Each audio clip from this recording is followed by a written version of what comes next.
All set? Okay, great. Thanks, Joe. So my name is James Orbinski, and I'm the principal here at Massey College. And it's very much my pleasure to welcome all of you in person and those online to a Massey Dialogue. And the dialogue that we're engaged in this afternoon is focused on academic mobility and refuge in a changing geopolitical context. It's very much my pleasure to begin the afternoon by at first acknowledging that we are on the treaty lands of the Mississaugas of the Credit First Nation and the traditional territory of many Indigenous nations, including the Anishinaabe, the Chippewa, the Haudenosaunee, and the Wendat peoples, and that this territory is also home to many other Indigenous people, First Nation, Inuit, and Métis from across Turtle Island, or Canada as others refer to it, and I refer to it. We also recognize the enduring presence and stewardship of Indigenous peoples on this land, and very much acknowledge our responsibility to share and to care responsibly for each other, but also for the land that makes us possible. And with that, let me welcome you to this dialogue. Academic freedom and mobility have been and remain fundamental and pillar concepts in liberal democracy. They've also been fundamental and pillar concepts beyond liberal democracy for at least 1,500 years in recorded human civilizational time and across civilizations. But today we're particularly challenged. Those two core pillars are particularly challenged, and increasingly so, most especially over the last 25 years. They're increasingly challenged by massive shifts in geopolitics, and now what our own Prime Minister has called a rupture in the international order. There is no question that we are firmly in a space where the rule of law, the rule of norms, and the pursuit of the good, which are the three core concepts as I formulate them, around the essence of the post-World War II era. There's no question that those ideas are fundamentally challenged.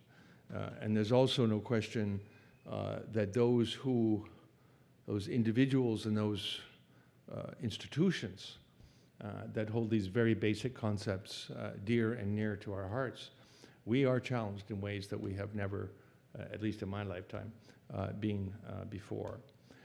And the mobility of those who hold such ideas, and most especially, and at the sort of top, if you will, of the pyramid of structure and functionality, academics who seek refuge because of the threat that they're under,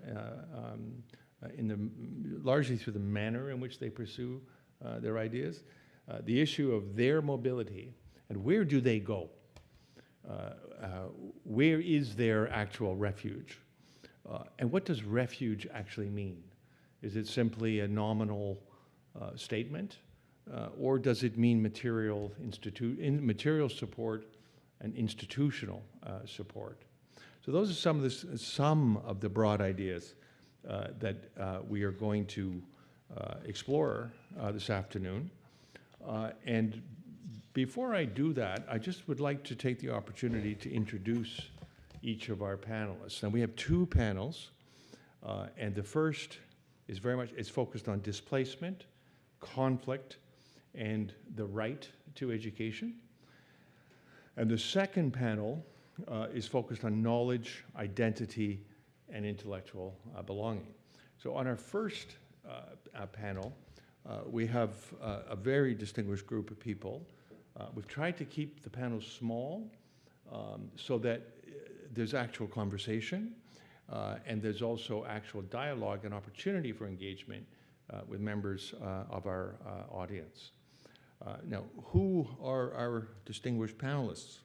Well, In the very center, and this is not in any order of distinguishedness, they're all equal, but in the very center is Professor Kerry Bowman. And Kerry is a Canadian bioethicist and an environmentalist. He teaches here at the university and has for many years, and is at the Faculty of Medicine and also the School of the Environment. He was also ICU, neo-ICU bioethicist at Mount Sinai Hospital, which is also part of the university for many, many years. It's also a very dear friend. I think I should just state that might be a little bit of a bias in terms of how I approach him, but very dear friend. He has previously worked on the United Nations Environment Program reports, the major reports that have been delivered over the last number of years. And his primary focus has been the relationship between human health, the environment, and human zoonotic, if you will, interactions. And Professor Bowman is presently working on two major conservation projects, one in the Western Amazon, the other in Eastern Congo, that again focuses on the interaction between human health, war, and environmental stability. He has extensive experience as I think it's 20-year board member of the Jane Goodall Foundation, and he's not in his formal bio, but it's well known. He's one of the leading primatologists in the world, understands the behavior and the environmental requirements of primates, and most especially apes in the Great Lakes region, and is deeply involved in initiatives that try to protect indigenous peoples in remote and, for lack of a better word, pristine environments. So indigenous peoples who have not yet had contact with other civilizations. And there are very few of those, and Kerry's very much involved in the legal, economic, social, political forces and factors and trying to limit those to protect such peoples. Our next distinguished panelist is Dr. Nilüfer Porzand, and Dr. Porzand has a PhD and a master's in sociology and focuses on ethnic and gender studies from Greenwich University in the UK. And her thesis focus was on gender education, forced displacement, and conflict in Afghanistan. And she has a long career with the UN, and most especially UNICEF, in various countries, including Iran, Afghanistan, Tajikistan, the Caribbean or Eastern Caribbean, Indonesia, India, Tunisia, and there's a longer list. But you very much get the idea that we're talking to a practitioner, a person who lives and has experienced in very practical terms the issues that she's going to talk about. In Canada, she's also the inaugural professor of practice at the Center for Refugee Studies at York University. And I know that center very well. In my own case, I was one of their first speakers years ago when it started, and have, through my own relationship at York, I was a professor there, have deeply supported the Refugee Studies Center, and I have just such profound respect for what they've achieved, and most especially for what you've achieved in terms of a community of practice professional. Your focus, or the focus, has been very much on international development and human rights and refugee rights at the Center for Refugee Studies. And Professor Porzand has worked not only with governments, universities, but with NGOs all over the world. She's visiting professor at the Manchester Metropolitan University, and her focus now, I believe, if I get this right, just nod. If I get it wrong, intervene. Her focus now is on children's rights, women's rights, refugee rights, and international development and humanitarian work. Is that about right? As a broad, yeah, welcome. And then, excuse me, our esteemed fellow, moderator, fellow here at Massey, and leader, frankly, in terms of thinking about these ideas and bringing us to a place where we actually have convened this panel, is Wasma Rahmani. I hope I didn't bastardize your name.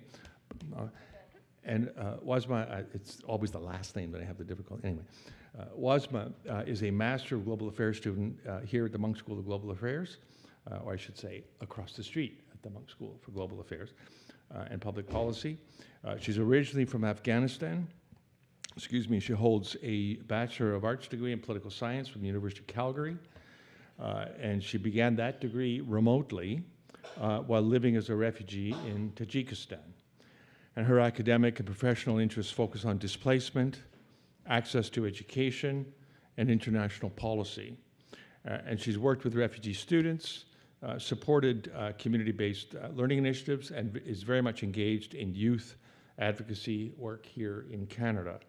And as a Scholars at Risk Fellow, she's very much dedicated to contributing to meaningful policy dialogue and community building in both academic and public spheres. That's a nice opportunity for me to tell people a little bit about Massey and its history of commitment to supporting scholars at risk. Currently, we have a visiting fellow, courtesy of support from Margaret Atwood, whose name is Kamal Rihai. And he is a Tunisian writer activist who was deeply involved in the Arab Spring. He took at the time, highly contentious, or at least to the Tunisian government, highly contentious views on freedom of expression and on the value of democracy. And he suffered greatly for the positions that he took at that time. He's now here in Canada and has taught at Carleton, here at U of T, and elsewhere, and is now a visiting fellow here at Massey, where he's finishing his latest book. And he's an incredible man with incredible courage, and who is also a beautiful writer. So he's just an example of what we are doing now in terms of supporting scholars at risk and writers at risk. We also, here at Massey, have established what we call the Afghan Women's Program. And this is established now for some years. And essentially what it does is it provides digitally based but certified academic preparation for Afghan women and girls who are either internally displaced or refugees outside of Afghanistan, and who wish to either maintain their academic work or who wish to prepare for the possibility of emigrating to Canada either as a refugee or as a permanent resident, so that they can pursue their higher education. That's been running for some years, and there are several very good examples of people, young women and girls, who have actually come to Canada, some to the college, this college, some are here now, and a very, very successful program that has required great dedication and great focus under very difficult circumstances by the leaders of that program. And Ghazal Harris is one of the leaders of that program, and she will be here on our second panel. I think I should introduce her then. I think it's probably better, just so that people can put a face to a name and to an issue. But that program has been running now for some time, and we are maintaining it and We're constantly looking for ways to continue to support it, and we're also constantly looking for ways to grow its relationship. We don't want to grow our particular program, but we want to grow its relationship and its ability to participate in broader digitally based higher education programs. So this is something myself and others here at the college are thinking about and actively pursuing. So those are just two concrete examples of today. There's a long history, in fact, at Massey around Scholars at Risk, and what is now the university Scholars at Risk program. It actually started here at Massey, and we nurtured it, and we figured out how best to do it. We started small, and then we invited others to participate. We also participated with others, and now this is one of the signature programs of the university. And the university is very rightly very proud of what it has created, and very rightly very proud of the competence of the program that they have created to support scholars at risk more broadly here at the university. So we continue to do that. We are active participants very much in the governance of that program, but there's a broad leadership now where many are deeply engaged. And as they say, the university is very proud, and rightly so, of the support that it has now created through that program. And then finally, I will say that John Wilson-Saul, who's one of our most distinguished senior fellows here at Massey, and has been for many years, he was at one time international president of PEN, and continues now in Canadian leadership in PEN, and has brought the issue of writers at risk to the heart of Massey, and Massey has and continues to support writers at risk and scholars at risk through PEN. So with that introduction, I'm going to turn it over, and I'm going to join the panel, and we'll take it from there. So welcome. Thank you.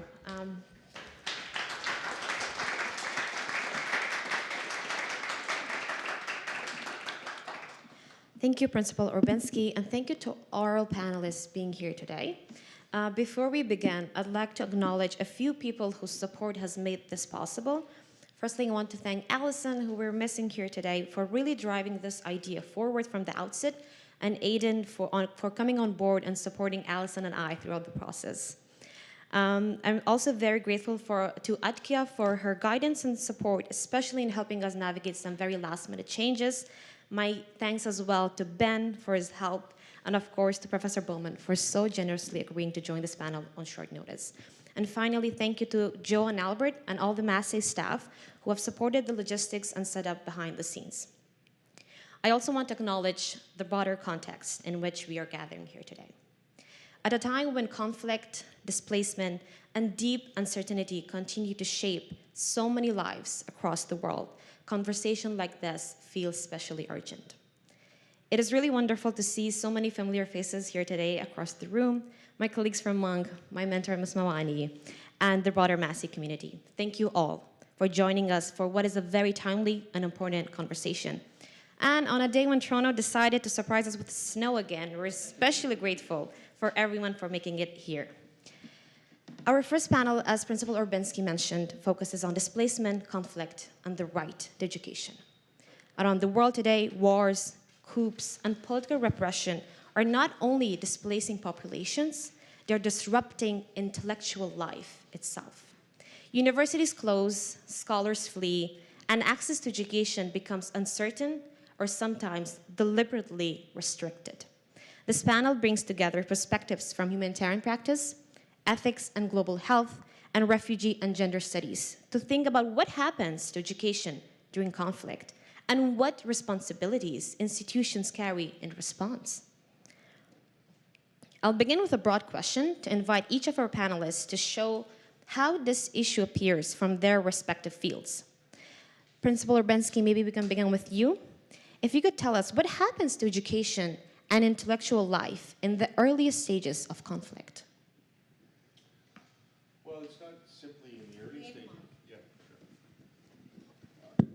conflict is, yeah, there we go.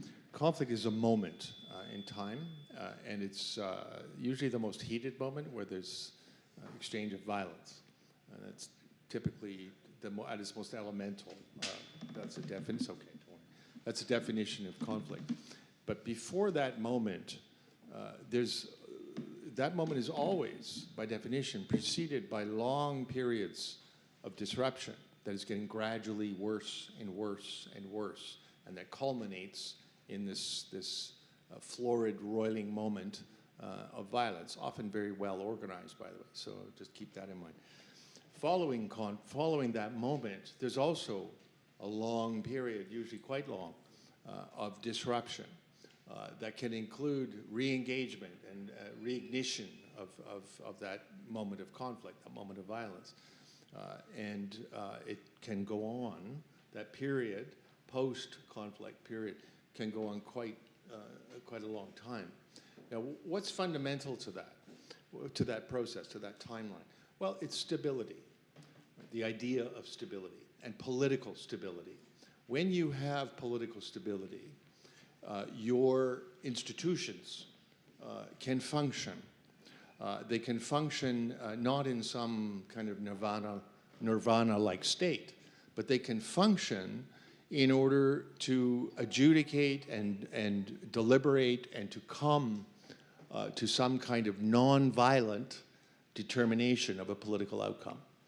Now, when that process is disrupted because there's contestation or whatever about the basic values and or who gets what when, which is always the very basic question of politics, if there's a disruption there where that stability is broken, well, then we start to see the impacts, right, of not so much, not simply, I don't want to say so much, not simply conflict, but the impact of instability and the impact of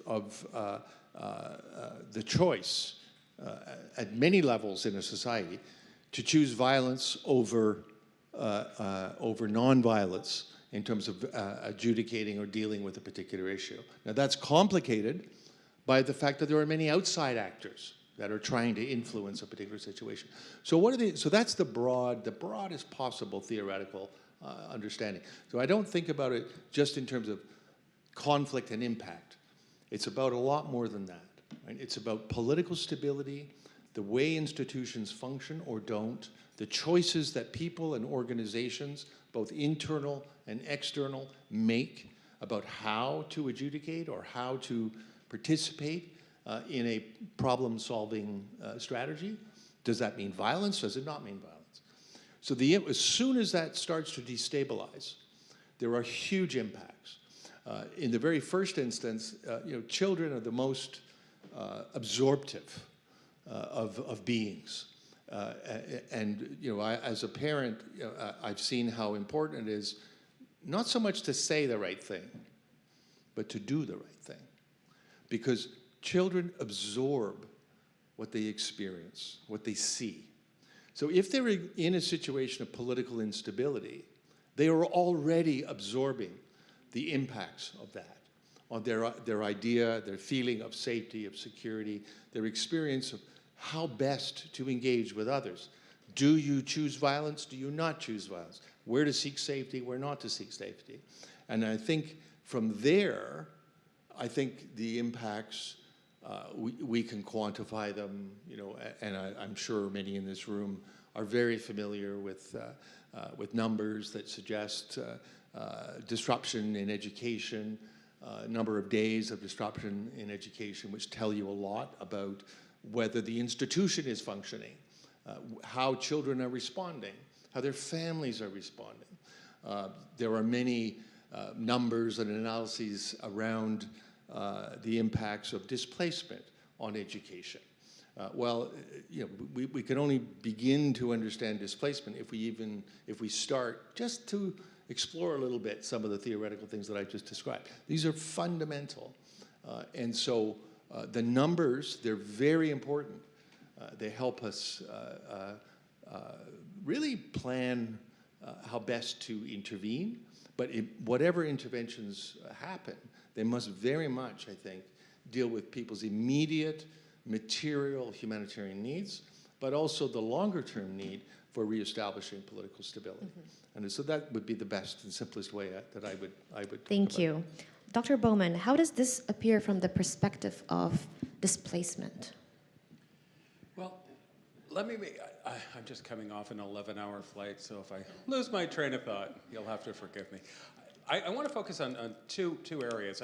In recent years, I've been working in the Democratic Republic of Congo, and I've been in Sudan 3 times since the war has begun. And when I was in there, I was with OCHA, Office for the Coordination of Humanitarian Affairs, at least on the first one. When I was in these environments, I would, you know, I'm trained in ethnography. That's what my PhD was, in the application of, you know, ethnographic principles. And I asked people, what are your greatest priorities in displacement camps and refugee camps? And, you know, it did surprise me. I was taking a quick look at my data on the plane last night. Then I fell asleep. But anyway, I looked at some of it. And you know, one of the things that emerged really was education was really, really powerful. And starting with children, so many of the parents were saying, and remembering these conflicts are highly protracted. So when I was in the Democratic Republic of Congo, I was in Goma, and M23 forces were still outside the city. And you could hear the guns, you could hear the rumble of that. And you know, what a lot of the parents were saying, it wasn't the only thing the parents were saying, but I worry so much. My children have been out of school for close to 2.5 years. And occasionally there'd be some make-do school setups within the camps. And parents would walk their children huge distances, and the amount of children that were brought to these teachers was phenomenally high. It was incredible to see. Also, and I don't want to go into too much detail, but our projects, we actually have been supporting a school in the Democratic Republic of Congo, and that's in a different region, Bukavu, still in eastern Congo. We've had it open for 22 years, and now it's closed because of the military offensive, and it's been closed for a year. I literally lose sleep over that. And so I'm in constant contact with people. So, you know, there's parents, and then when you look at the other levels, you look at the amount of research that was going on and the amount of scholarship, it's all on hold. And, you know, in DRC, many people have gone into exile in the east because it's not safe enough for people to be there. And those that have stayed are fearful, and there's a self-censorship that comes with this where you're afraid. Even if you're talking about the environment or anything, you're so afraid that the people in power are going to react to what you're saying, you stop saying it. So the milieu for exchange just suffocates. And, you know, the theme was very, very strong. And you know, in Sudan, now that drone attacks have begun, it's really changed the profile. And, you know, just Wednesday, a school was hit in southern Sudan. Notice southern Sudan, not South Sudan. Many children were killed. And this is happening in a lot of places around the world. But I've heard parents even then that were struggling with, yes, there's a school there, but it may not be as safe from a military point of view. Is it worth it? People were horrified at the thought of their children. Like, what future will children have if they're not in school? What is ever going to elevate them from this if school is completely disrupted? And again, and I repeat, the levels are always there. And the amount of people that were coming to me and saying, you know, is there any way to get help? We've been out of school for a long time. I'm trying to get into university. And really, really clever people. So, you know, the impact is there. And, you know, it's again, with ethnographic research, you look at what themes emerge. And education it surprised me. I thought people in an acute war situation, it'd be much more immediate need. And I don't criticize it, but I was surprised at what a strong focus education had, even in an acute military environment. I think I'll slow down there. Thank you for that. I think one of the themes you both touched on is the issue of access, who loses access first during these times. So, Dr. Porzon, from your work on displacement and education, what patterns do you see emerging? Or if I may change it a bit, in displacement settings, which groups tend to lose access to education first? Two of our panelists touched on this. And what patterns have you consistently observed across these contexts? Thank you very much, and thank you to the panelists. I think I want to begin by first saying that when I was invited to this panel, the US and Israel had not resumed bombarding my motherland, Iran, and therefore this issue of war and its impact also on education system is something very intimate, urgent, and personal to me. It's not something theoretical. Also, I lived through 7 years of war between Iran and Iraq when I was a university student myself, and part of it was a mother. And I have worked and lived for 5 years in Afghanistan during conflict times. So the issue of conflicts and its consequences on education and more broadly on the lives of people and devastation, in particular at this moment in time, is painfully personal to me. So I have to say that. And of course, I condemn it with the strongest possible words that I can articulate and find. But going back to your question, from what I have seen in my own life and experiences in many different countries, while war can be an equalizer to some extent, because when a bomb hits a place, everyone can die, for example. But yet, at the same time, we have seen again and again in Afghanistan, in South Sudan, in Iraq, in other countries, that the most marginalized are most severely affected. That includes women, children, disabled persons, minorities, those with less financial means. The data says that 75% of displaced persons because of conflict are women and children, globally speaking. So for sure, these are groups that are most severely affected.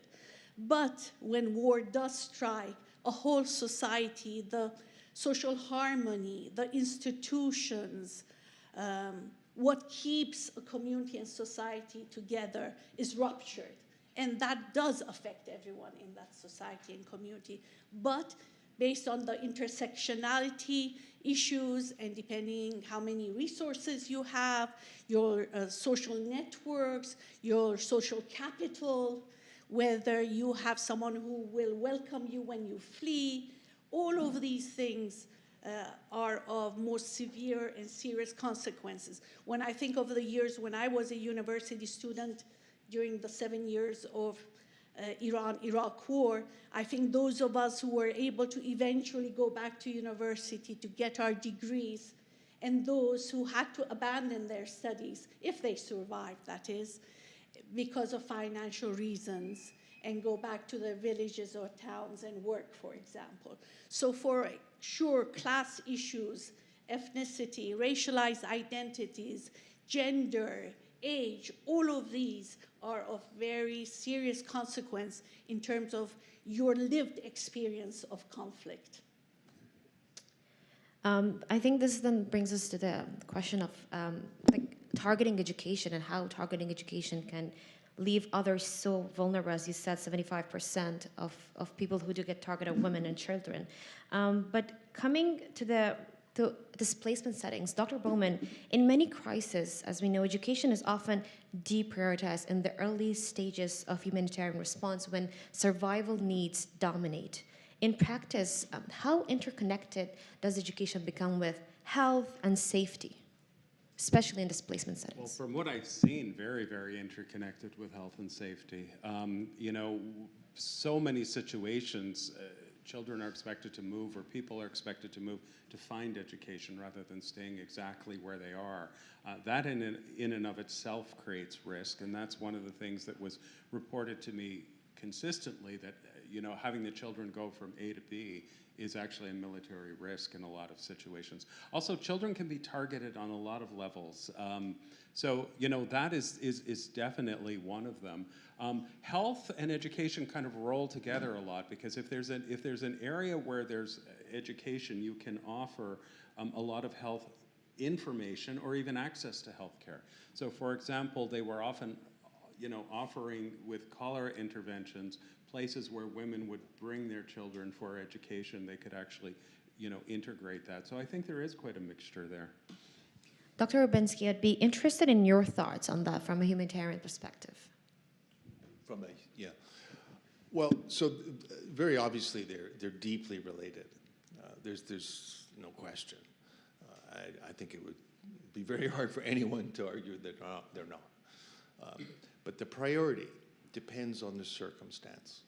And this is really important to recognize that in that moment of roiling conflict that I talked about, where there's active exchange with gunfire and shelling and so on, many of these, you've certainly experienced it, Carrie, so have I, in many, many different situations where that's the reality. The first priority is protection. And I don't mean in the long-term normative sense. I mean physical protection, from bullets, bombs, and other nasty things that people lob at each other in war. So that's always the first protection, safety, to the extent that you can get it. And sometimes that means running to the basement. Sometimes it means just crouching over and covering your children. Sometimes it means fleeing into the woods or into the jungle. But safety is always the first reality.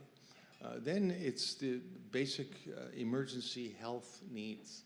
If you've been shot, if you've been somehow physically assaulted, sexually assaulted, remember that rape is now one of the most common weapons of war. It's completely legitimate now, normatively, certainly not legally. But this is a practice. Right? It's part of the mindset and the weaponry of war. So safety and security are fundamental, and then dealing with persons or communities' basic physical health and their immediate acute trauma needs. That's the next. And then the next big is infectious disease. So the number one risk for an individual who has some sort of a physical trauma is infection. The number one risk for a community, a displaced group of people, whether it's 20 people, 50 people, or 500,000 people, 68%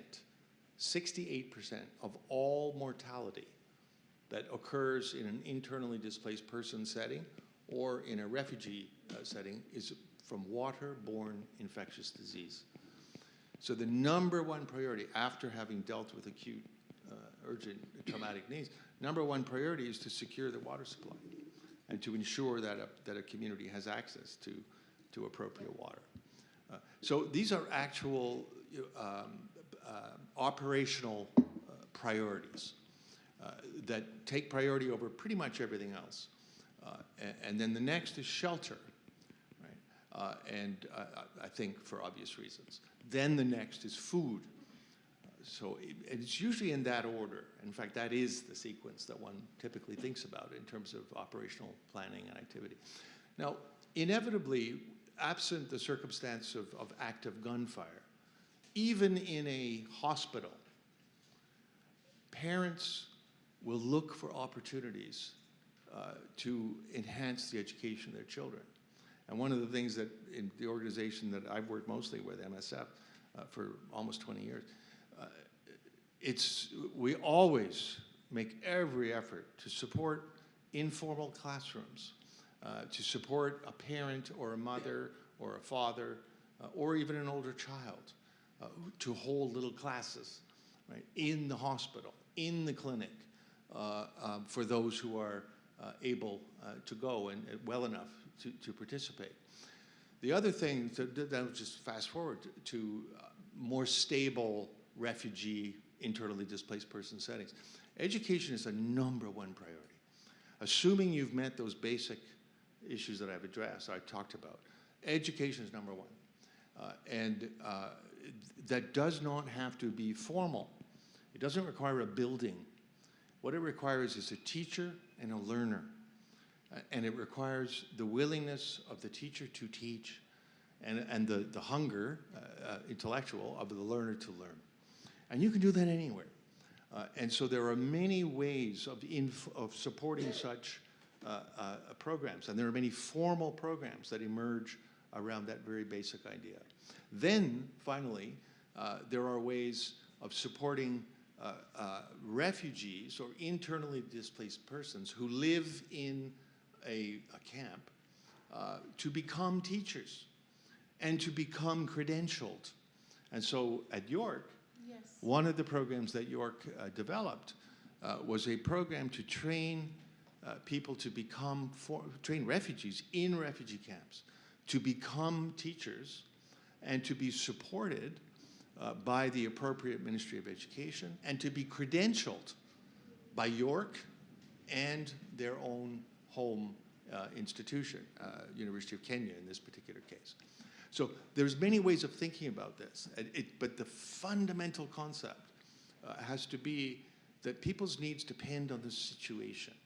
And one of the mistakes that people who think and plan around humanitarian action, they're almost as if they're in competition, for the priority issue. Well, education is more important than prevention is more important. But they're not more important.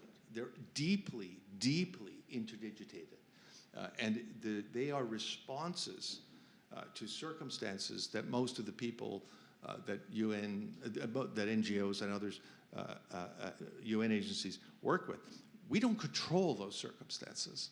Right? We're trying to respond, trying to ameliorate, trying to find ways to make it better, and trying to make, to preserve like the core elements of what it means for us to be human beings together. Now moving from the part where people move from the operational priorities, as you mentioned, shelter, food, and then coming to education, and maybe long-term political stability. When scholars, I want to see your views on the responsibilities of universities in here. So when scholars are displaced, what responsibility do universities carry outside conflict zones? Are they humanitarian actors first or academic institutions? Principal Urbensky, if you could perhaps begin. Well, I hold a very classic view of the definition of humanitarian. And there's some people in the room here who will know about that ongoing philosophical debate. I hold what's called the Dunantist, Henri Dunant, perspective on humanitarianism. I think it's about protection, about the provision of humanitarian assistance and protection in circumstance, in war, or in situations of profound social instability. That's humanitarian. Right? It's giving and helping people in the most difficult of circumstances with a basic respect for their dignity as human beings. That's the motivation. And you are helping them with material goods and services and healthcare services, both individual and public health. And you're very focused on use of the parameters of international humanitarian law and the laws of war to ensure, as best you can, and those laws are waning these days, by the way, to ensure as best you can the ability to respond to the suffering of others. That's humanitarianism. That's not development. That's not peace building. It's not institution building. It's not, however important these things are, and again, these are not mutually exclusive. However important all of these things are, when I think of humanitarianism, that's what I think of. I don't think of, my mom going down the street to a neighbor who's sick and bringing her soup, which is what my mom would always do. Now we could say, well, that's humanitarian. No, that's just being a good neighbor. So humanitarianism is a very specific thing. I'm giving you very broad context, but it's a very specific thing. So the responsibility of a university in relation to scholars in a zone of conflict. I think if we take the ideas that I talked about at the very beginning, liberal democracy, and that academic freedom and freedom of expression, that these are core pillars of the concept of liberal democracy as we understood it, for the last 300 years, really, historically. And it's core to many different civilizational values. It's not simply a Western idea. These values, they're core to many different civilizations and their institutions. So what is the first responsibility of an institute, of an academic institution in regards to the question you posed. One is to promote the idea of freedom of expression and the responsibilities that come with that. You can't just say whatever you want. There's responsibilities that come with expression. But then to express the responsibility to pursue academic freedom, right, as core to the university enterprise. Now, academic freedom is different, or it has some constraints on it that are different from the general concept of freedom of expression.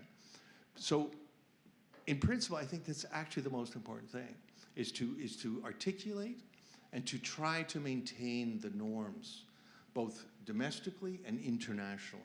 And if you do not speak, if you do not claim the space, you will lose it if it is contested. Right? So if you sit back and let these things happen, they will happen. So the first responsibility, I think, is to speak into the public space about the importance of these ideas and the importance of protecting people in other situations, other contexts, who hold the same ideas. Now then, there are multiple other issues, but I think that's actually the most important thing, is to keep the norms alive. Thank you for that.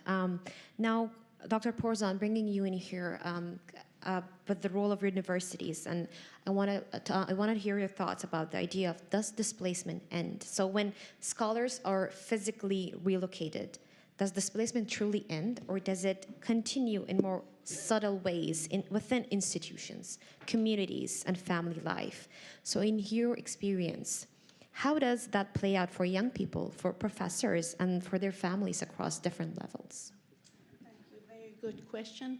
Definitely the impact of having lived through a war, especially a longer war, does not leave you or your family or your community because you have moved or arrived in a global north country. You are still carrying all the loss, all the hurt, all the fear in you, and you are also connected to the country of your origin. You probably have many loved ones there. You follow the news. For example, Iranians in the diaspora now. What has happened in the past 13, 14 days has probably triggered all the memories my generation has of living through 7 years of war. Besides all the worry that they have on a daily basis, not sleeping, being awake 24/7, checking the news, seeing if your loved ones are safe, if this bomb hasn't affected them. So in so many intricate, interwoven ways, the impact of conflict and displacement continues to live with us and with our communities. It doesn't mean that we cannot heal. It doesn't mean that we don't move, because human beings are resilient and adapt. And for sure, many refugees and people who've lived through war have achieved amazing things. And that is testament to that resilience of human beings. But I think both can exist at the same time. You can achieve amazing, great things and move forward, but yet that is very deeply in your heart. And to some extent, I think it should be that it drives our passion for social justice, for peace, for a more equal world order. And Dr. Bowman, I'd be curious to hear whether that resonates with what you've seen in displacement settings. Yeah, it does. I mean, my thoughts on the universities, I mean, I leave it to my two colleagues that would understand the logistics of this on a level that I wouldn't. But, we need an environment where moral thought can occur. And as the amount of wars rise around the world, and my PhD's in ethics, so I'm a bioethicist. Ethics needs a certain environment to be cultivated and to flourish, and that's receding very quickly in many parts of the world. You really do have to have a democratic, open environment for this to occur, and that is what's really needed. And as Canadians, I would argue, we are in a something bordering a crisis at this point, but many Canadians are becoming quite concerned as to whether we're really holding up to the values that we say we are, including the universities. So I would say, you know, faculty and students, we have to hold our universities and our government up to this, because I could go on and I won't, but if you look at sort of the growth of you know, ethical theories and the frameworks and how they contrast, they're kind of off the scale on the lower end at this point. I mean, it's very transactional, and transactional is a really polite word for something much worse. And so we really have to cultivate those kinds of environments. And I think we, you know, and again, there's often a gap between who we say we are and what our behavior actually indicates. So I think we really have to hold our university, whether we be faculty or students, to this higher level, because I really do believe we have to connect and with many of the foreign students as well as students of our own, and create something more positive. These are very interesting points. Thank you very much. But given the essence of time, I'd like to open the floor to questions from the audience. If you could please keep your questions a bit concise so we can hear from several people. I'll be coming around with the mic, of course.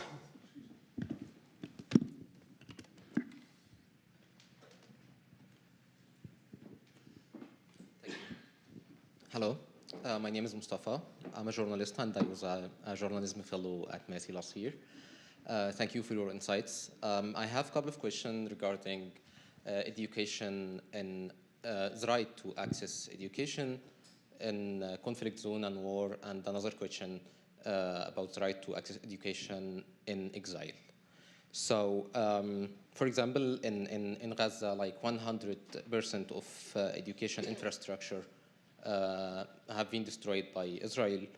And in Lebanon, schools are turned into shelters for displaced people. So how can people there build their own alternatives, like under bombs, and also or rebuild the system again from the scratch after the war ends? And regarding the exile, how to build a sustainable and comprehensive system that designed to support marginalized and displaced people, like financially, for paperwork, integration, language support, like everything, not only financially. Financially, we see now like for the cut funding in Ontario, so it's another challenge. I would love to hear your insight. Thank you. Thank you. Hi, Zora Bowie, Assistant Professor at York, and I'm also affiliated member of Center for Refugee Studies.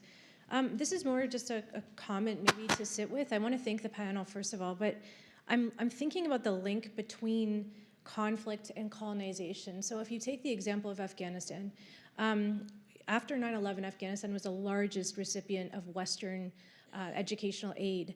And you can really look through history at from the Soviet-Afghan War to the current day and see how the different conflicts have impacted the curriculum and have impacted instructional materials in the classroom.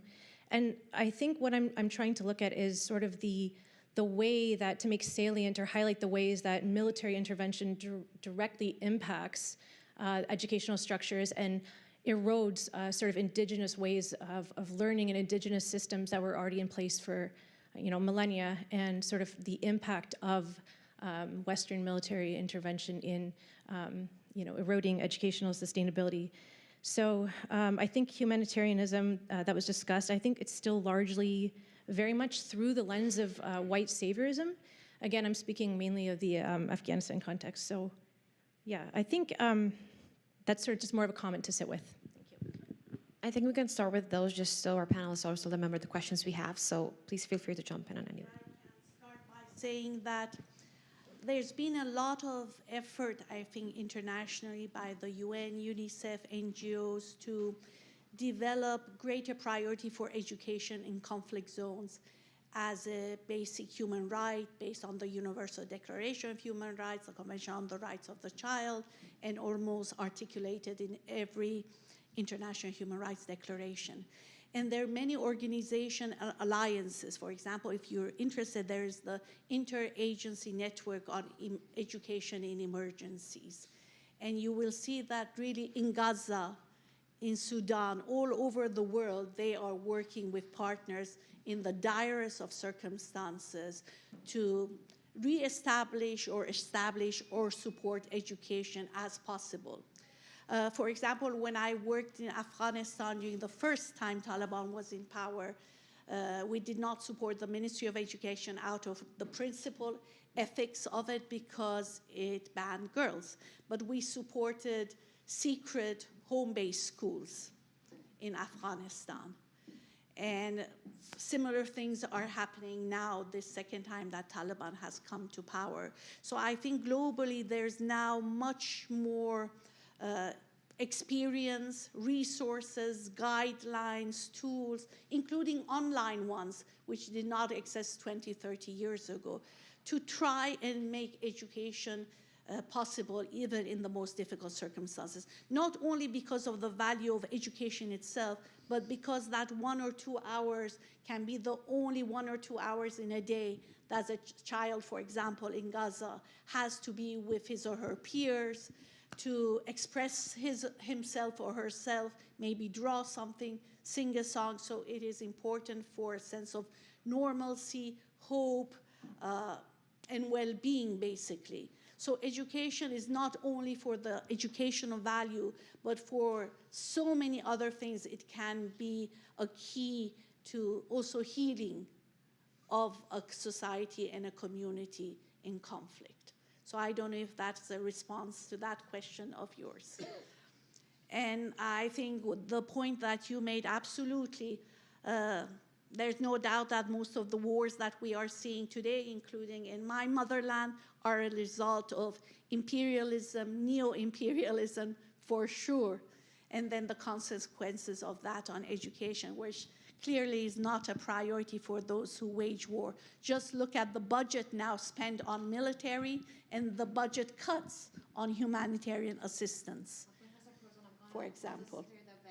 Yes, sure. I think I just wanted to confirm the point. Thank you for No, that. go. You can do the questions are too hard for me. I'm kidding. Yeah, go ahead. Yeah, I just echo what you've said. And, you know, I worked in Afghanistan in the early 90s, just as the Russian imperialists were leaving, as the CIA was supporting the Mujahideen and trying to reclaim their surface-to-air missile launchers, and as there was massive disruption as the Taliban came to power. And massive displacement, incredible, I mean, I could describe all kinds of terrible stories, just overwhelming human suffering.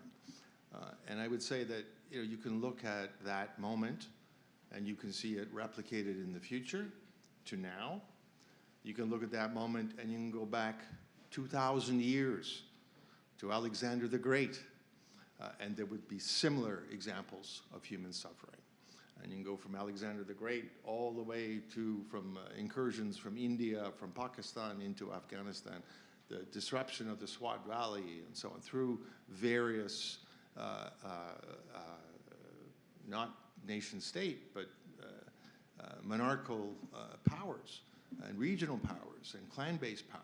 So this is a human story, and it's a story of very, unfortunately, how we behave as human beings under certain circumstances. To me, that's the story. And now there are many labels you can put on that, and depends on where you sit and what you look at and how you view circumstances. But the bottom line is that here we are, and we have certain institutions and certain values that are under threat, and that are, at least in my estimation, are vital to our sustainability as human beings, and then to our future as human beings. And it just so happens that the very country that took hold of the quote-unquote leadership mantle in 1945 and formed the United Nations, and that promoted and held the pen in many cases for the writing of the Convention on the Prevention of Genocide, for the writing of the Convention, it's not a convention, but on human rights, what is it called? Universal Declaration of Human Rights. The Convention on Civil and Political Rights, the creation of institutions, i.e. the World Bank, IMF, the GATT agreement, Global Agreement on Trade and Tariffs. That architecture was designed in principle to pursue the good, as I said at the very beginning, in the broadest possible sense, and to do so under the rule of law and under the kind of institutional framework that I very generally kind of outlined. And then also, thirdly, to pursue or to use the right use of force when necessary, right, under appropriate political direction. So those were the core elements of that framework that we have lived under with incredible relative peace since 1945. That is all out the window now.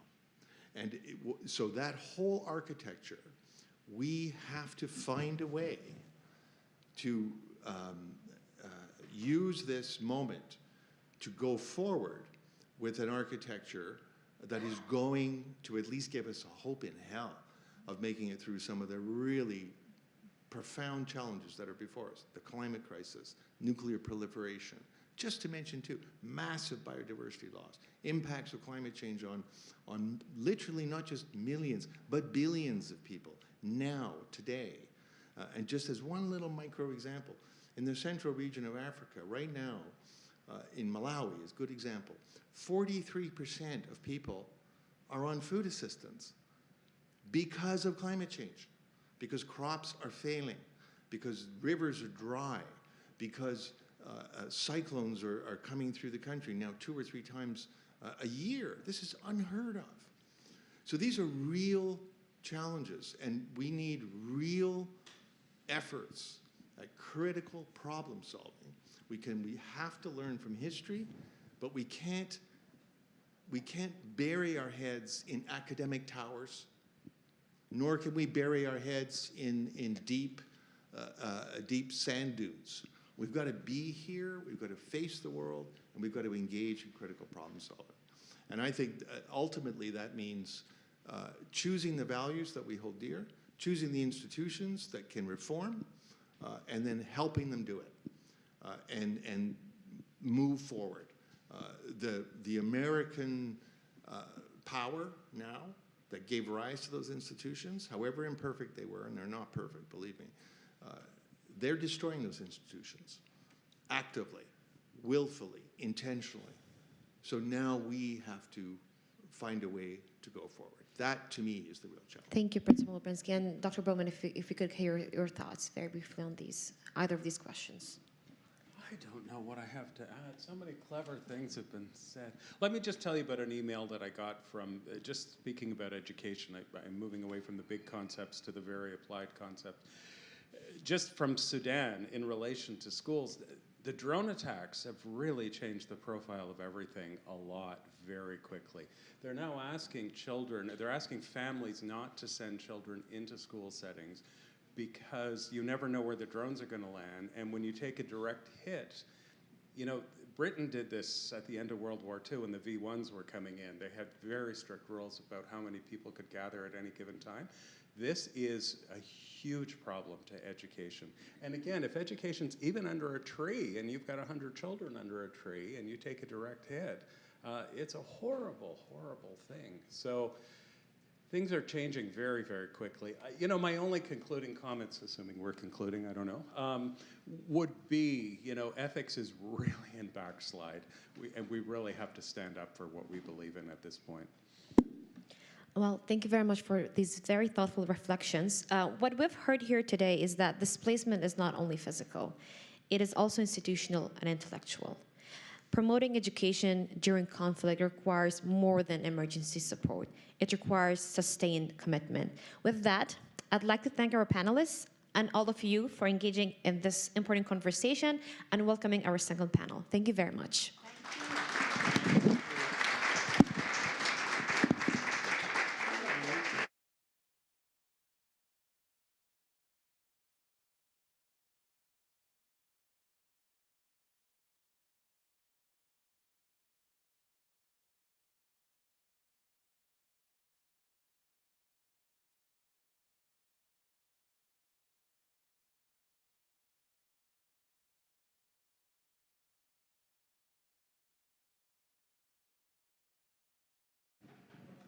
And you have to smile, Karen. You say chimpanzee. That's what Jane Goodall taught me. None of the cheese stuff. Thank you. Thank you very much. So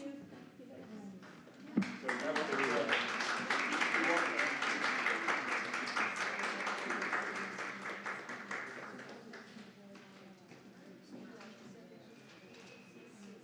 Well, I'm going to just introduce very briefly our second panel and our panelists. Our second panel is focused on knowledge, identity, and intellectual belonging. And we hope that you'll explore some questions that might include how do displaced scholars navigate identity, language, and academic legitimacy in new environments, which I know Ghazal will certainly have something to say about that. This conversation, I hope, will help us examine questions of safety, intellectual safety, what it means to belong within unfamiliar academic cultures, and how institutions can support research that is politically sensitive, or if it's possible to do that, which I think is an even more basic question, or politically embedded ideas in different community contexts. So just to even begin that conversation, I'm just delighted to introduce Ghazal Harris. And if you don't mind, Ghazal, I'll call you Ghazal. Ghazal has a law degree from Kabul University, also from the School of Oriental and African Studies at the University of London.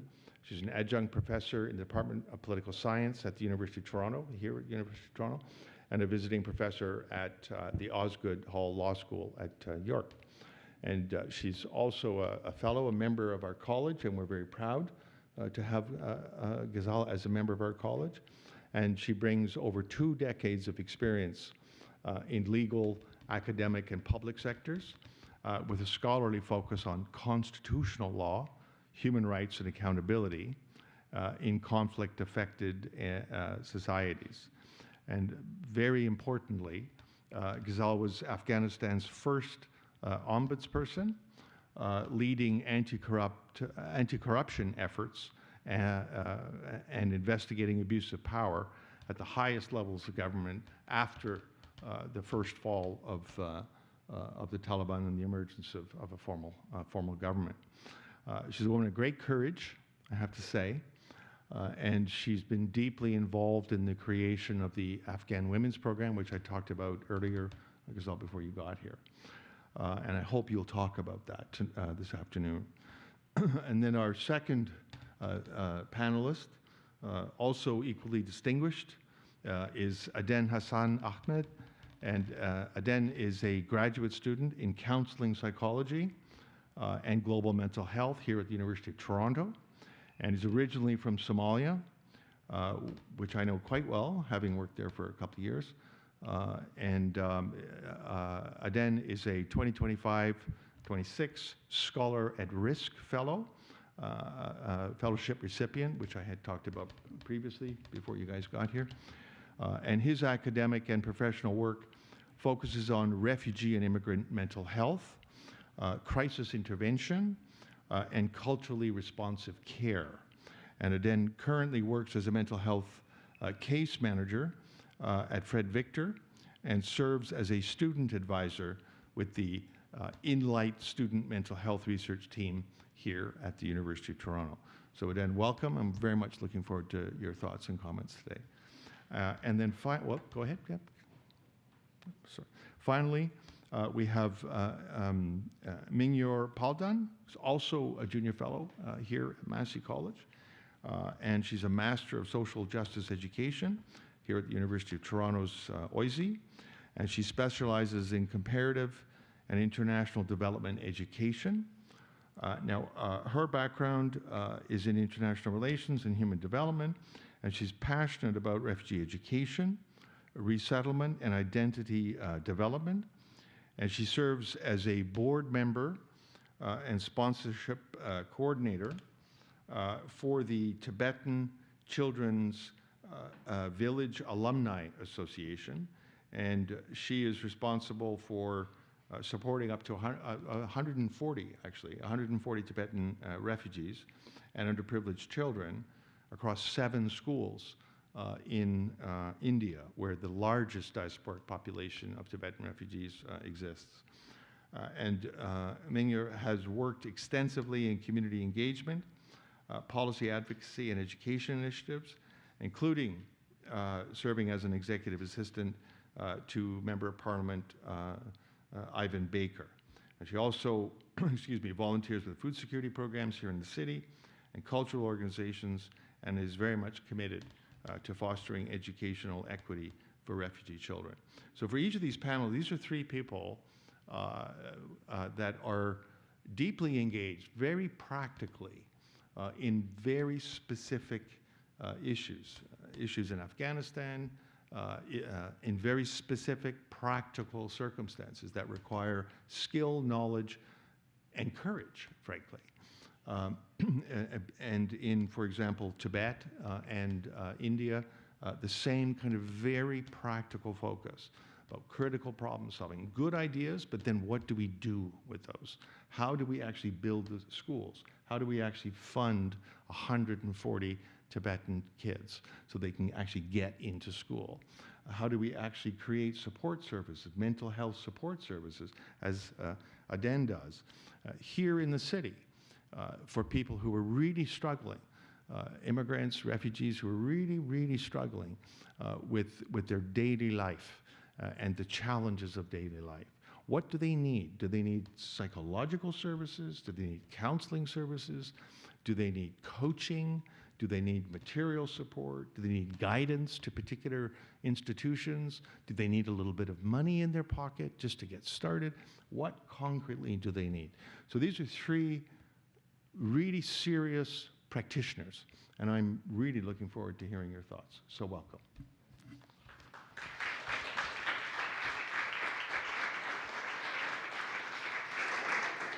Thank you, Principal Urbensky, and thank you again to our first panelists for such a rich discussion. I'm very pleased to welcome everyone to our second panel, which shifts the focus from institutions to lived experience. In this panel, it will explore what it does mean for displaced scholars to enter new academic systems, new intellectual communities, and often unfamiliar cultural environments. What happens after relocation? The question of belonging. Panel 2 explores questions of knowledge, identity, and intellectual belonging, how scholars navigate language, legitimacy, and often the invisible barrier within academic institutions. I would like to begin by grounding this conversation in personal experience, because behind every policy discussion about academic mobility is a deeply human story. So if we can begin with Professor Harris, and you're comfortable sharing, could you briefly tell us about your journey to Canada and the circumstances that shaped your transition into a new academic environment? And then if we can get Aiden and then Mingyor. Hi, good afternoon, everyone. Thank you for having me in this panel, and thank you for being here to hear our stories. I know many faces around this room, so I'm sorry if you're hearing me repeat myself. I come from Afghanistan. I was in Afghanistan until August 25th, 2021, when the Taliban took over. And the Taliban's position in their policies with regards to women, with regards to people who worked, intellectuals, basically leaders in different parts, for example, in the government, in the civil society, in academia, was very clear. We were still under a lot of threat while we lived in Afghanistan. And then once they took power, it was very clear that things were going to rapidly change. So wasn't really a question of choice, but rather a duty to protect yourself, to protect your families, and only with that, probably you'll be able to do something back for the country. It was a very, very painful departure, because you're not just leaving your country behind, you're leaving your society, your home, your friends, your students, your colleagues. And then with that, there's a huge survival guilt that, honestly speaking, sometimes can really be extremely, extremely difficult to get over. When I left Afghanistan, my family and I were evacuated to Albania. We were there for 6 months. Initially, we had no idea where we were going or whether we would be going anywhere, and if yes, when. But luckily, after 6 months, we were accepted to the Canadian government's refugee program, and my family and I came here. But at the same time, when I was in Albania, I applied for the Scholars Rescue Fund and got accepted to the program. And when I came to Canada, my application was accepted, and I got into the University of Toronto. I believe I was very, very fortunate to have the opportunity to be at the University of Toronto. The law school at University of Toronto was phenomenal in terms of basically welcoming me with the warmth, with the kindness, and with utmost understanding. This was amazing. The second place where I really found a lot of comfort was Massey College, where I lived for 2 years. And it was really the place that became home, my second home after Afghanistan. And getting into academia was much easier for me because I came through the Scholars Rescue Fund. But I know there are many, many scholars with PhDs who, unfortunately, just because they've made it to Canada safely, are no more eligible as someone who could be integrated into academia. So I consider myself very fortunate. And did you want me to go further, or? No, we're going to get into other questions. Yeah, if you can give time to other panelists as well. Thank you for that. Good afternoon, everyone. My name is Adan Hassan Ahmed. I am originally from Somalia, northern part of Somalia, which is a self-proclaimed state. And as we stand today, it's partly recognized. It's called Somaliland. And we took independence from Somalia in the year 1991. But the international community considers Somaliland as still part of Somalia. So that's where I originally came from. In Canada, I came to the US, and then I came to the border of Canada as an asylum seeker. And my journey started from there, and then I was allowed to come inside to Canada and start my life, basically. So going through the shelters, and then, you know, eventually applying to University of Toronto after like 2 years when I stayed here. Then eventually when I got admitted, I started a program, the counseling psychology at OISE in my master's. So in my undergraduate, I studied at the American University of Beirut in Lebanon, where I was, I studied psychology there as well. So it's been 3.5 years since I was been in Canada, and to be quite frank, the Canadian society, of course, has been very accommodating to me, and there is many people like me who I have joined discussions with, and so that's my journey. So I went through the the refugee process.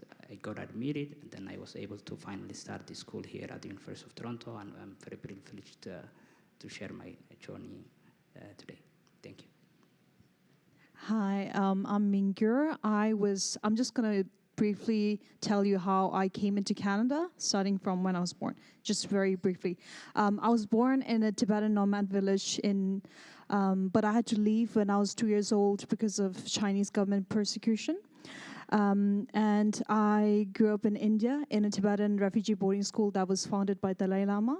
And I did my I did my high school in UK, college in US and Belgium through scholarships, which I'm very grateful for. And I came to Canada from US under a Scholar at Risk fellowship at Massey.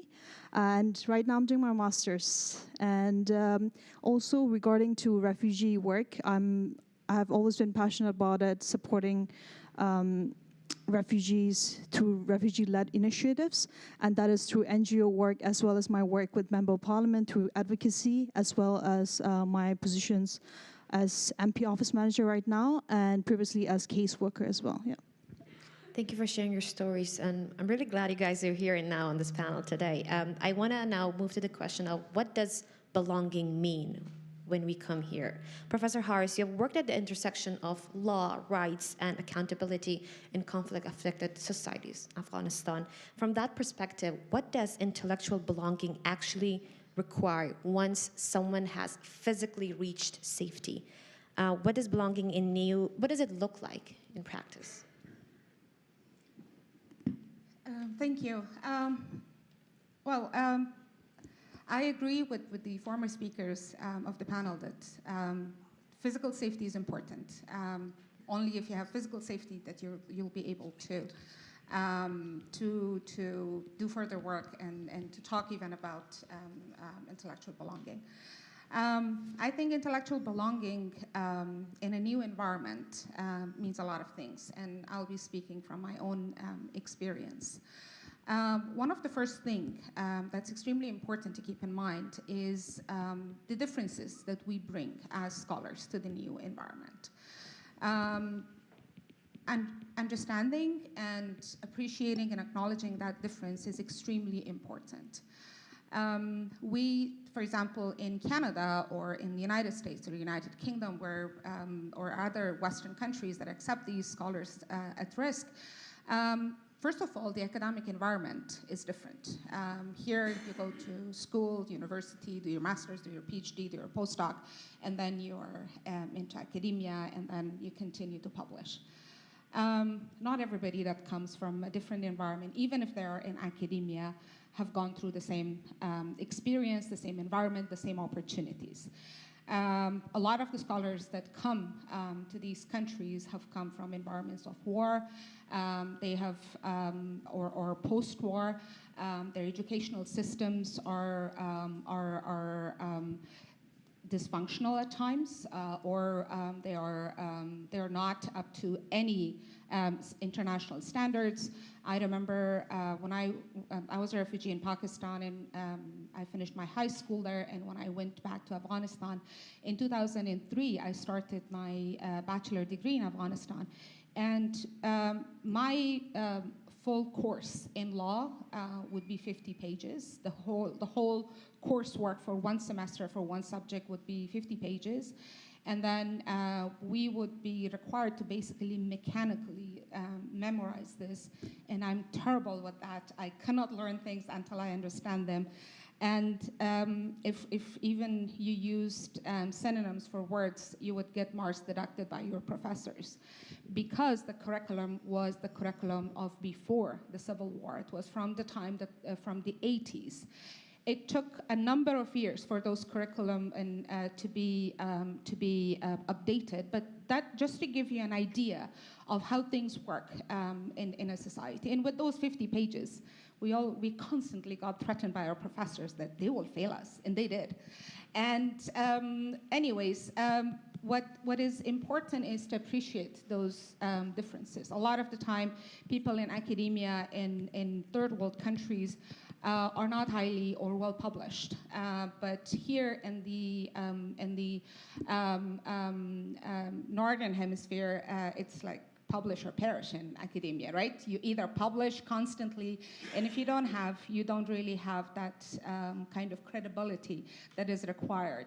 Sometimes I believe this is unfair to the people who bring years or decades of experience, knowledge, but just because they have not had the opportunities. And not that publishing is easy for people from those countries. Even if you apply to journals, it's not as straightforward if I was a professor at the University of Toronto versus if I was a professor at Kabul University. Probably my same paper would be treated differently. So having said that, I think it's important to appreciate that while integrating the academia here. Secondly, I think it's important that we talk about safety in a different perspective. We need to think about safety in a more sustainable way. Physical safety is important. That got us to Canada.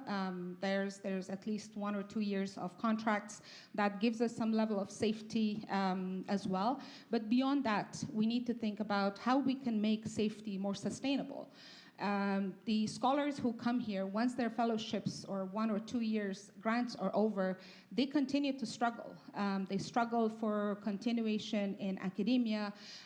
They may be offered classes, but then the departments run out of funds, and then the first thing they do is they cut off what they call as sessional instructors, which a lot of the scholars are in. And then there are no supports provided to them, to many of these scholars, as far as I know, in terms of how they can integrate within the, not just the academic environment, just the fact that somebody has a 2-year contract does not necessarily integrate them into the system. So we need to think more systematically in terms of how are we going to integrate these individuals into the system. It is also very important to think about the fact that they need career advice. They're trying to navigate a completely different society. They're trying to navigate complex academic institutions, and they're trying to navigate life. They come with a huge baggage, with a lot of trauma, and appreciating that and helping them, like you help a graduate student with career advice, I believe the same thing needs to happen to displaced scholars, because it's not easy for them to navigate a completely new environment. And in doing so, I think it's also extremely important that they are provided with mental health support. I have been advocating that since I've arrived in Canada. I probably did not know much about trauma and how it can hit you, how it can impact you in so many ways. And I have learned from my own experience and the experience of so many other Afghans who had to leave Afghanistan in such a manner, that providing mental health support is probably the first. It's like the first aid you need to provide to these individuals, because not only is the pressure of leaving the country, the pressure of trying to integrate into the new environment, and then thinking about what the future holds for you in this new society. So I think academic integrity needs to be defined much broader. It's not just about the knowledge. It is important for the knowledge to be taken extremely seriously. And one more point and I'll stop. A lot of the time, academic integrity also means that we need to appreciate the knowledge they bring. What happens is when the scholars arrive to another country, their knowledge, the knowledge that they have gathered for decades, becomes local and domestic. Does not apply to the new country that they have arrived to. And they need to restart probably their entire careers or shift career. How does that work? How do they manage it? It's extremely difficult. The universities, what they can do, I believe it's also important to help them if they are changing the field. It's important that they provide the support to them. Let them take classes, let them understand what the system looks like in this new country. I believe for me, it took me a very long time to understand the Canadian legal system, because I had no idea I'm going to end up in Canada. I had done a lot of comparative research and studying. Unfortunately, Canada was not on my list of comparative education. And I end up here in a common law country. I'm trained in civil law. I'm trying to fit. I feel like I don't fit. I don't have immediate opportunities to retrain myself and update my skills. And then I'm thinking in Farsi, I'm thinking civil law. but I'm talking English and I'm trying to do something in common law. All of these are important aspects that sometimes we don't think about. These are practical, day-to-day challenges that really impact academic integration. If we don't think about it comprehensively, if we don't, divide it into these elements and pieces and provide a package support, academic integration becomes very, very difficult. Thank you very much for that thoughtful answer. Aidan, I'd like to hear your thoughts on this. Yeah. Thank you. I think academic, belonging comes in the sense of like fellowships, contracts for scholars, visas, and things of that sort. But the most important thing will be intellectual recognition of these scholars and the ideas and the experiences that they bring to the table. They should be considered. I think one of the better things that the University of Toronto community has built is that there is there's a clubs in the university where students can get a sense of belonging, a sense of like-minded people.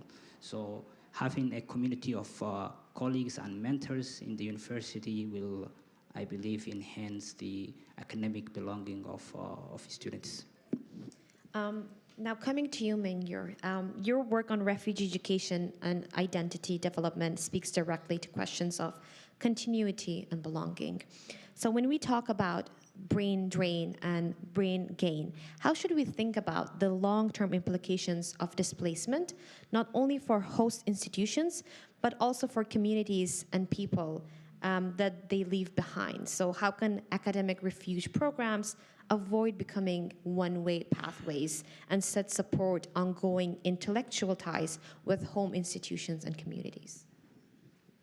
I think, like with regards to refugee education, refugee students, I see it more than brain gain and brain drain. And rather like cross-border knowledge, relationships, and careers, right? And then for me in my space, what I have done is all the things that I'm learning in U of T regarding international development, comparative education, peace building, all those things I apply to my NGO work with the scholarship coordination, all the different work that we're doing there, as well as my work with immigrant communities. So that's a big part that I see. And also with regards to that, for example, when we talk about all the skills that come from abroad, and then when you come here, I also surprised because I came from US and I thought that all the job experience in US would count, but they're like, oh, you need Canadian experience. And hopefully for me, what worked well for me was there was this internship program for young Tibetan individuals in Canadian Parliament, and I got internship, and then I was like, this is a very Canadian experience, so that worked out for me, and that's a way of including so I bring a lot of knowledge and experience, and that would bring inclusion within the fabric of Canadian decision-making on a federal level, so big thing, yeah. Professor Harris, Mingyur mentioned cross-border knowledge sharing. I'd love to know your thoughts on how would you see that in the context of a country like modern-day Afghanistan, where we know communities exist, but they're deliberately restricted. So in the context of Afghanistan, what's happening in Afghanistan, I believe, is clear.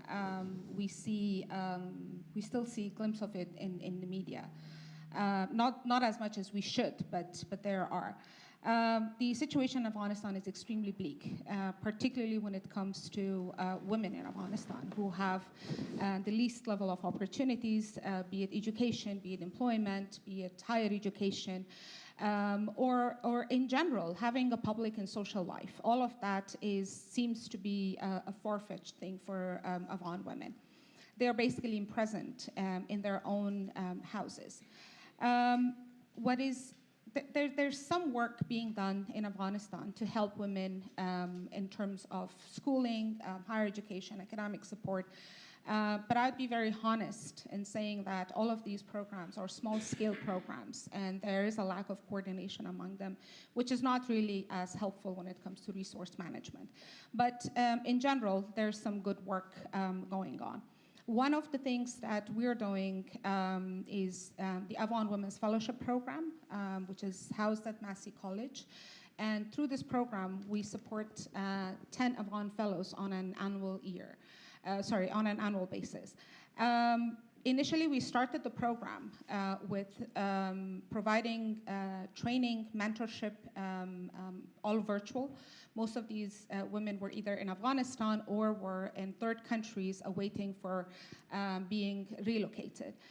We provided mentorship to them, support, but then at the same time helped them with applications and getting into universities outside of Afghanistan. Our experience showed that gave us a lot of lessons. In 1 year, we learned a lot of lessons. In 1 year, the geopolitical environment had changed. Global environment had changed. It became a lot more hostile to academia, and the opportunities for our students literally shrunk. So there were some students who got acceptances and scholarships. Some of them got acceptance but not scholarship. Some of them got acceptance, scholarship, but the countries denied them visas, and Canada included. And there was this one particular student who got a 2-year fully funded scholarship in University of British Columbia, together with full resident support, like a complete package. She was denied a Canadian visa twice, saying that she's not providing sufficient evidence that she'll leave Canada at the end of her education. And that's our experience. And we have many of those stories, how students have been rejected. So what basically I'm trying to say here is that when you're thinking about displaced scholars, we're thinking about 2 levels. One level, how the international environment has become hostile or not as friendly as it used to be in the past. Secondly, what's going on in those countries. One example that I would like to give you is of last week when UK decided to stop issuing visas to a number of countries, including Afghanistan. And I would like to read a quote for you from BBC. These countries are Afghanistan, Cameroon, Myanmar, and Sudan. And they stopped the student visas because they said that there was widespread visa abuse. And here's a quote from BBC. According to official figures, people from 4 countries were the most likely to make an asylum claim after originally coming to the UK to study. A government spokesperson added, the government is clamping down on visa abuse so the UK can maintain its ability and proud tradition of helping those genuinely in need. When I read this, I literally read this 2 times, 3 times, because I was like, I'm not a native speaker. Maybe I did not read this rightly. And then proud tradition of helping people, like genuinely helping people in need. All of these are the kind of words that I kept reading it, honestly speaking. And in front of my screen, I was like, what am I reading? That is how international community has started to look at scholars at risk. And this is student visas. And the example that I gave you about the student in British Columbia, she was accepted to a Master's of Data Science. And she would graduate and she would stay in Canada and she would work in Canada. She would be part of the workforce working for this country. But there are 2 things. First, there are no visas applicable to them. Secondly, even if it is, the expectation is that they need to go back. They cannot apply for asylum because Afghanistan, Sudan, Myanmar, Cameroon, they are abusing the visa system, and we genuinely need to help other countries. I don't know what other countries come more prior to what's happening in at least 3 of these countries. I don't know a lot about Cameroon, so my apologies for my ignorance here. But the 3 countries, others that I know, is really, really hostile to scholars. So it's important to understand what's going on in those countries. Only providing small-scale programs and fundings to these institutions is not, to certain programs that run projects is not enough. We need to help because on the one hand, there is a brain drain. On the other hand, there are no opportunities. And then internationally, there are no funding or easier policies for visas for these generations to learn. What it's going to create in the long term is going to be a lot proper epistemic injustice in the sense that you will see knowledge and knowledge production becoming or kind of it's going to become a common commodity of the Northern Hemisphere. The countries, developing countries, third world countries, are not going to be able to produce knowledge as much because they don't have opportunities within their own societies, and internationally, they are not given those opportunities as much as it used to happen in the past. Thank you for that. And now shifting the focus from an international perspective to institutional one, Aidan, given your work in refugee and immigration mental health, what is something academic institutions themselves often misunderstand about displaced scholars and students, especially when it comes to the less visible emotional or psychological dimensions of displacement? I know Professor Harris kind of touched on that, but I would love to hear your thoughts. You can use my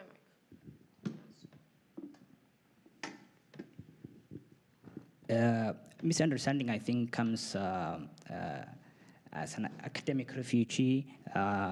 It sees as a humanitarian gesture. So many of the folks who are like refugees, they came to Canada, of course, and they have to start their life from the ground up. And in many of those people, their education sometimes is not recognized. So they have they are being discouraged to even apply when their undergraduate or even master's is not basically considered in the country. Then that takes a lot of toll on their mental health, I think. Thank you, Professor Harris. Briefly, if I could hear about if you've seen similar misunderstandings from a legal perspectives, and then Minger, of course, her thoughts on an educational settings.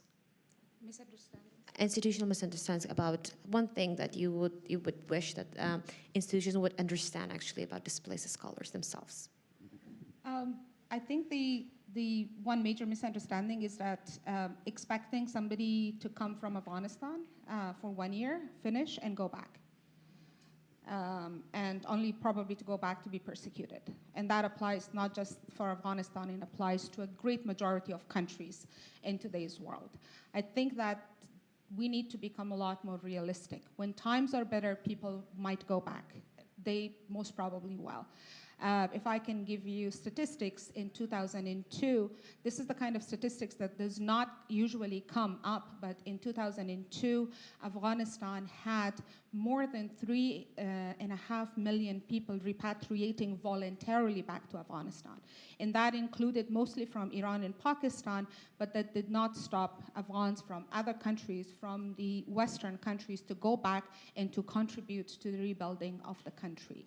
So we're not just thinking about adding workforce to here, to Canada, but at the same time preparing professionals and cadre for going back and contributing to their country. So thinking that this is just a one-year fellowship, we help them, we provide them support, they've integrated, and now they're ready to go back. I think we need to change that way of thinking.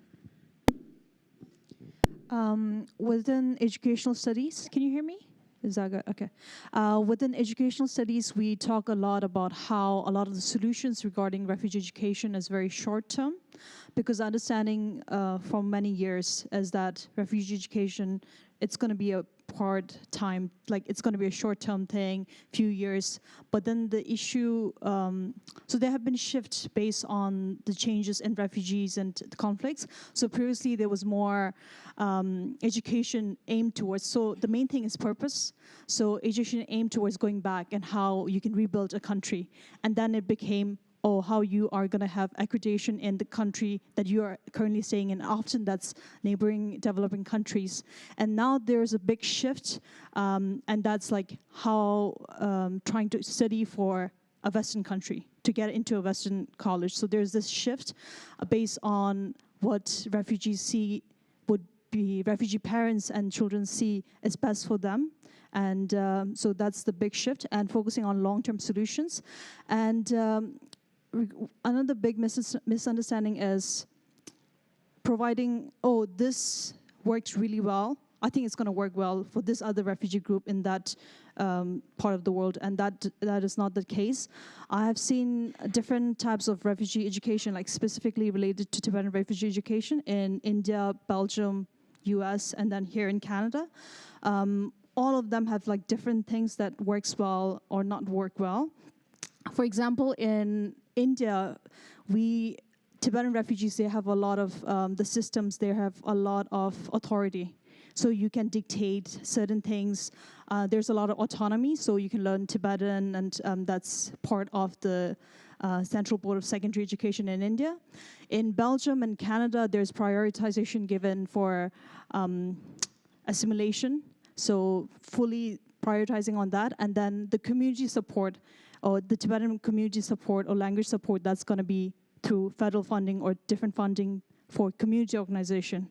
So, and then that is treated as a site, or the community programs are going to do all the work on that, but that's not enough. Can I add one more point to that? But if you could keep it a bit short. I will. I think another misunderstanding is also that a lot of scholars at risk are beneficiaries of awards and fellowships.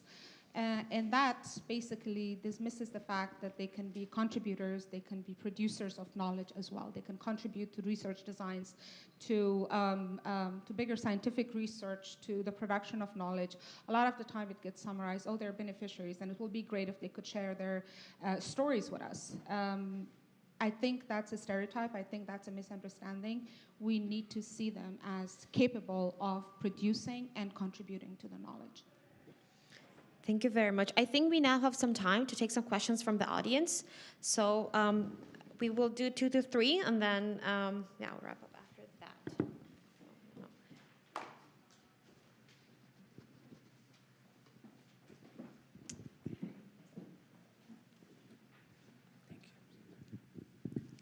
Hi, my question is for Aden Hassan.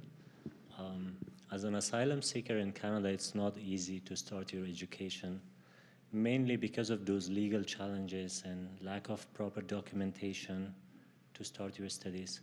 You know, as an asylum seeker, you do not have access to provincial or federal loans and grants. You cannot study as a domestic student, and if you want to study, in most of universities, you have to pay an international student fee, including University of Toronto. So how did you navigate those challenges, and what do you think, what could be done in a policy level, whether it's provincial, federal, or institutions like universities, need to be done to make this easier for those who are seeking asylum in Canada, especially at this time? Thank you. Thank you very much for asking that question. My journey, as when you apply for an asylum, it will take up to 2 years to get the refugee hearing. So from the Immigration and Refugee Board, before that hearing, you are not eligible to study within the country. So in my first year, I applied to University of Toronto. Luckily, I got the admission, but the problem was that I could not start school unless I go through my hearing. And then I deferred the admissions to next year. At that time, I was able to go through the hearing, which is the big hearing that decides whether your claim is going to be accepted or not. Luckily, I got admitted, and one of the things maybe that has helped me through the process was in my undergraduate, and I did it in the American University of Beirut, which is a recognized academic institution, and that I think made many things easy for me. And in the meantime, whilst I was waiting for the hearing or the refugee hearing, I had to find part-time jobs. I had to volunteer in the community, get involved in the mental health sector as a case manager within the community.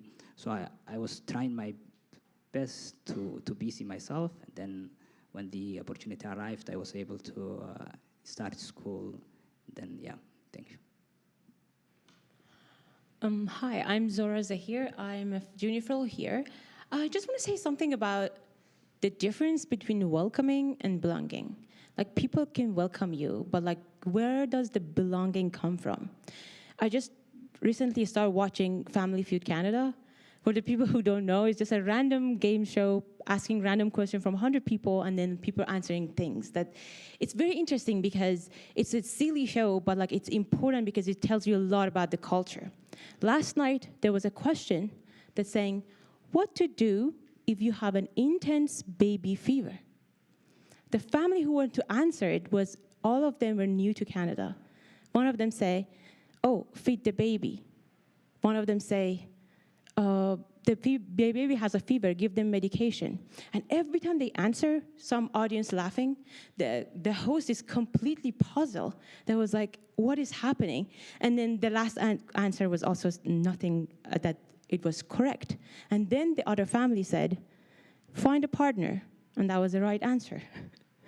And they were puzzled. This family was complete. Every answer that was relieving, I could see in their face that why, for a baby fever, you have to find a partner? Why you want to find money? Or every single one of them. And then I could feel that. How many times it happened to me that people are so welcoming. They say something that I don't understand it. If I don't understand it, it's good because I don't make fool out of myself. But how many times I didn't know? And that's like what I want you think about it. Like, it's not only about institutes, it's also about us, how we approach people and thinking about where they're coming from, what is their culture. Even a single idiom, like a baby fever, can just like make you off to just make fool out of yourself. So I just want to say that being happy and welcoming and saying everyone welcome is very, very, very different than make them actually feel belong. Thank you, Zora. If our panelists want to comment on that, and we have room for one more question, so if anyone wants to go ahead. Okay. Questions? My name is Kursat Ural. I'm working here. Yeah, we can talk so much about our challenge lives. There's saying in our region, the geography you are born in determines your destiny. I will share short parts from a poem in my poetry book. Don't forget me. We came from difficult times. With the fire of our rebellious, we bored our hope in the ground and the roads. Separation felt hard. Those we instructed junkmen. We never mounted. Shining gaze, waiting for the siren sound, would illuminate the future, our loss. Waking up with a cry of the fear at the end moment. Our beliefs that expect nothing in return. We couldn't even enter our children's dreams. Our belief did not go unpunished. We breathe this waiting in the secret of death. We mix into smoke of the cigarette. At the Greggy tables with plenty of conversation. we sank in the harborless bays of those nights. Thank you so much.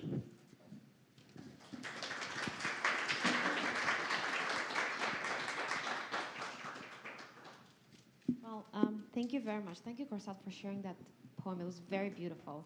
As we bring today's panel, today's dialogue to an end, I want to extend my sincere thanks, first of all, to all our panelists for their insights, generosity, and engagement. And to all of you for joining us for this very important conversation in this weather, of course.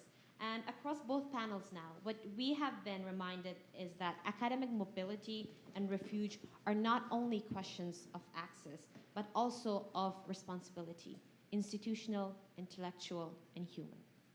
At a time when conflict, repression, and displacement continue to shape so many lives across the world, these conversations are not only timely, but necessary. With that, thank you very much again for being here. And if you can end with one more beauty shot with this panel. Thank you, everyone.